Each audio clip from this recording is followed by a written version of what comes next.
চলো নতুন কিছু চলে এসেছে। Hello everyone, welcome to my another new video. চলো আজকে একটা আমরা নতুন কিছু নিয়ে চলে এসেছি, একদম সারপ্রাইজিংলি তোমাদের সাথে সেটাই শেয়ার করি। যদিও এটা 3 সপ্তাহ আগেই আনা হয়েছে, কিন্তু আমার ভিডিওটা শেয়ার করা হয়নি, কারণ একটা ছিল, কিন্তু সেটা না হয় পরে বলবো। চলো আগে এটা দেখিনি কি জিনিসটা। রাস্তা দিয়ে যাওয়ার পথে যে ফিশ বোলগুলো বিক্রি করে না, তো ও বাড়ি ফেরার পথে একদিন হঠাৎই ওই ফিশ বোলগুলো কিনে নিয়ে এসেছিলো, তার সাথে ছিল 2টো গোল্ড ফিশ।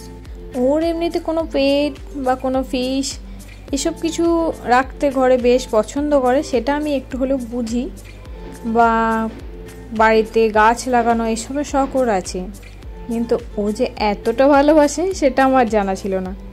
তো একদিন হঠাৎ করে রাস্তার ধার থেকে ওই ফিশ বোলগুলো কিনে নিয়ে চলে এসেছিলো।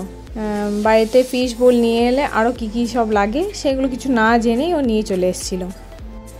আর এবার ব্যাপারটা কি হয়েছে বলো তো, কিছু না জানা থাকলে ওই যা হয় আর কি।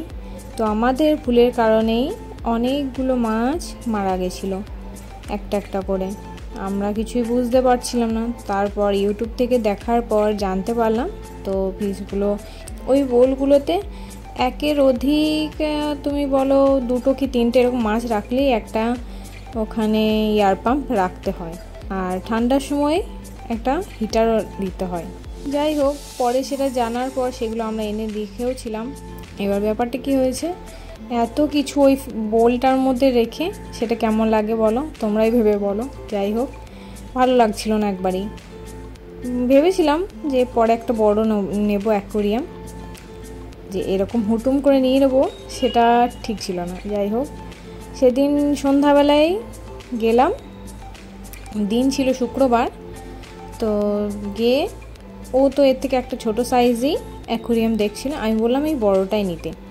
তো এই বড় সাইজটা নিয়েই আমরা চলে এলাম। আর দেখো ওইদিকে অ্যাকোরিয়ামটা সব প্যাকিং খুলে একদম এই পাথরগুলোকে ধুয়ে সেট আপ করছিল। এই পাথরগুলো যেগুলো দেখছো না, এগুলো আমাদেরকে ওই অ্যাকোরিয়ামটার সাথে ফ্রি দিয়েছিল, আর সাথে আমাদের 3টে প্লাস্টিকের গাছও দিয়েছিল, আর ছিল কিছু মাছ। মাছ তো 2টো আমাদের ঘরে ছিলই, আরও ওখান থেকে কিছু মাছ আমরা নিয়ে এসেছিলাম। তো এবার সব কিছু সেট আপ করানোর পর ভিউটা ঠিক কেমন আসছে তোমরাও দেখে নাও। আমরা তো দেখে জাস্ট অবাক, কী যে দারুণ লাগছে। আর এই অ্যাকোরিয়ামটা একটা সুবিধা কি জানো, এটার মধ্যে একদম সব সেট আপটাই করা আছে সুন্দরভাবে। এখানে একটা ওয়াটার পিউরিফায়ারও আছে, হিটারটা আমরা ঘরেই, হিটার একটা আমাদের ঘরেই ছিল, সেটাই লাগিয়েছিলাম। আর ওপরে দেখো একটা লাইটও রয়েছে। আর এদিকে দেখো ও এখন বোলটা নিয়ে চলে এসছে, বোলের মধ্যে মাছগুলো একে একে ছেড়ে দিচ্ছিল, আর আমাকে বললো সামনে দিয়ে আসতে, যাতে মাছটা ছাড়লে পরে খুব সুন্দর লাগে দেখতে।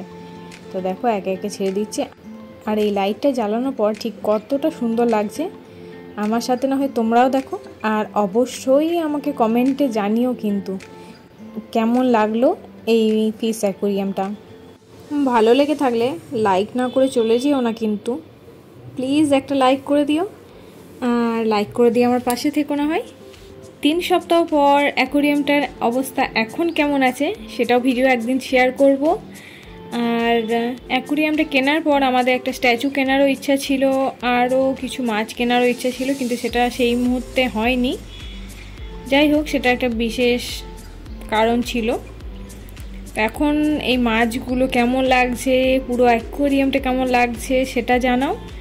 আর পরে আবার অ্যাকোরিয়ামটা সাজানো হলে তোমাদেরকে আবার ভিডিও ক্লিপস আমি দেব। আজকের মতো এখানেই ভিডিওটা এন্ড করছি। Tata, bye bye.